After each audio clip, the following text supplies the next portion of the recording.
Hello and welcome to the Quiver channel. It's probably time I did an update of how can I afford all of this stuff. How can I afford all this stuff? I can't. It's all come about due to amazing situations and people. Pardon me, I got the burpees. So let's remember, on a base level, I'm classed as severely disabled due to all the issues I face. PTSD, ADHD, bipolar. I'm in remission from cancer. And we think 99% sure autism. Well, I'll be able to use that label at the end of this month or something when I'll know for certain exactly what part and spectrum I am on. So, on a base level, I am non-functioning outside the house. And I use technology as a coping strategy. It's in my medical notes, it's signed off by my medical thing. The medications didn't work for me. I had adverse reactions to them.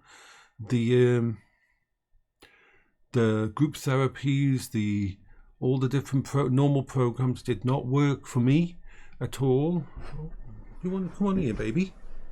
So, computers, games, virtual reality did. I always had the affinity of computers all the way back to 1976 when I first started finding out that using this system, using this computer on my little TV made sense when the world didn't and nothing around me didn't.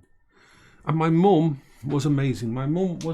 She was always there for me. She was always helped me. And all through my life she bought me computers and technology and that because she could see that this is what kept me grounded in some kind of reality. And so when Paola got ill and we were first together, Paola couldn't leave the house much either, and she was a gamer as well, so we doubled down on the technology side. And so my mum mainly funded it. We never asked her to, but she funded she built the first house we moved in together. Well, the second house we moved in together, the disabled living place.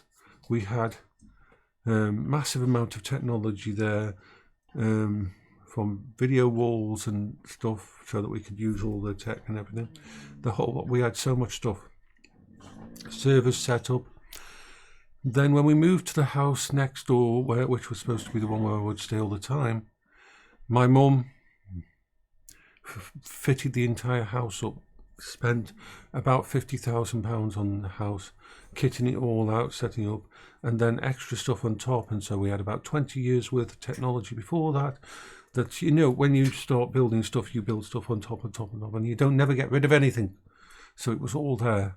And then all the bad things happened, and I won't go through all the bad things, but basically I had to move into this house. This house was a complete wreck. I had to sell nearly everything I had just to keep this place going, because everything had been lost. It had been ruined. Everything had been taken from it, and so this is the new place. But after selling everything, remember I was selling all my disabled stuff, and just because all of my technology that I use, from the Steam Deck, which I didn't buy, that was bought for me by some amazing peoples at Munchies, and my Valve Index and that, I never bought the Valve Index and that was given to me by Valve, and that when they saw what I was dealing with and everything. And my noise cancelling headphones here were given as a beta test for Anchor. So yeah, a lot of the stuff you see has been through that as well. And a lot of my stuff is second hand. It's like a lot of the monitors I use, and that I've had, this monitor here was bought for me in 2016 by someone on the Overclockers forum and things like that. So a lot of the stuff and a lot of the tech I've gathered over the years was got that way. But when it came close to the end of last year, I was in a discussion with the bank and everything, and they realised that I'd been selling all my disabled stuff and what happened was all my mum's money went away, had gone away, but the bank and the police and everything managed to get some of the money back and replace it. And so they said, well, you should replace all your stuff now. I was hesitant to that, not because I would be using anything that wasn't going to come to me, because the whole point is when my mum does pass away, everything goes to me anyway. I'm the beneficiary of everything. But I didn't feel like I deserved it. I really didn't feel like I deserved it. Why? Because I felt like I failed my mum, because I was in grief and mourning. I let someone else look after my mum's stuff for like 5 or 6 years, and I trusted them implicitly and never saw a problem. So when I found out that they had basically destroyed everything, sold all her jewellery, sold everything she had and destroyed the house and that, I felt like it was my fault. Even though I know it wasn't my fault, I felt like it was my fault. But finally, in the end, I was convinced that I should. And so I thought I took a month to figure it all out, why the paperwork was being done. And I was looking at everything and thinking, okay, I need to not replace all those items, but recreate the safe room. Recreate the safe room here, but with everything. And that is how it came about that I could afford to get all of this stuff together and turn it into such an amazing safe room. Which was hard. Very hard, because change in any way affects me. So when that all came about and was done, that was the last big hurrah.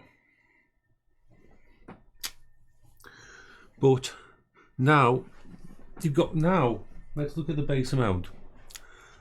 But we won't talk about amounts, but we'll base amount. I don't drink. I don't smoke. I don't own a car. I don't leave the house. So I don't have all of those expenses and the insurances and that come with it. The only takeouts I order are for the dogs, and even I'm using Huel shakes as food because of my GERD problems. I am more balanced food-wise, and it allows me to have spare cash each month.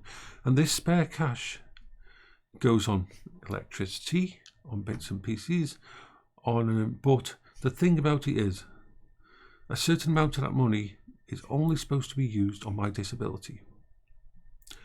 Now, for someone who had to leave the house, that could go on a mobility car, that could go on a thingy.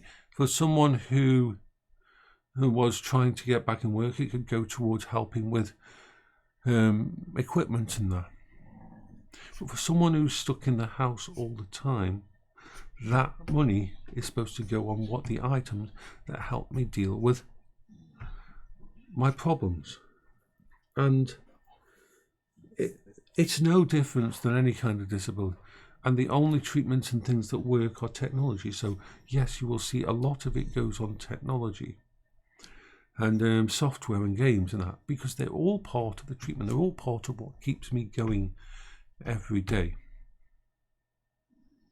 Because what it's hard for a lot of people to see, and I can understand why people think, how can he be doing that when I've got to go out and work?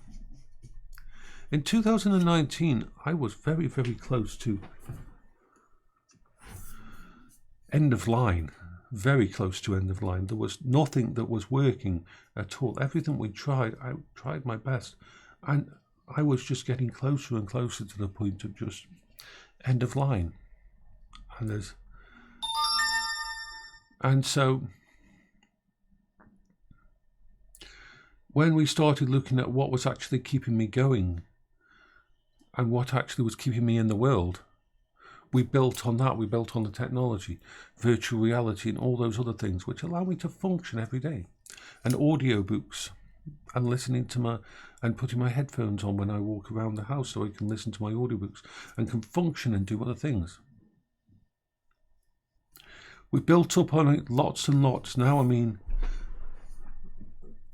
for 3 years after my wife's death, I could not even turn on my computer and use and play a computer game on my own. I could not physically turn the computer on and be alone and play a computer game or anything. You saw it back there in videos how every day I would log in because I couldn't play the games without being connected to someone through a camera, and I had to have that connection for it to be able to function. Otherwise, bad things would happen. Bad things would happen, yes. I'll do a bad things would happen video at some point in time. And so stuff like this doll here, I can convince my brain that I'm not alone. It's not easy, but I can game on my computer now and not trigger bad things because she is here in the room with me.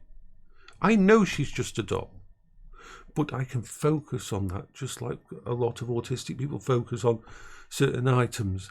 And it means and having one here, one in the living room so I can sit in the living room and use the TV and watch DVDs and Blu-rays, and one sitting next to the bed so I'm not alone in the bedroom, has allowed me to get back some semblance of functionality, because that was one of the hardest things. This is one of the big changes that happened. So everything like that is part of the disability and building up and making sure it's all functional in there. And so it all works. It's all exhausting and it all takes time and this is why the idea of the personal assistants that I'm going to put together and that connected to an AI in the house, so that more helps with leveraging the side of it that I'm not alone.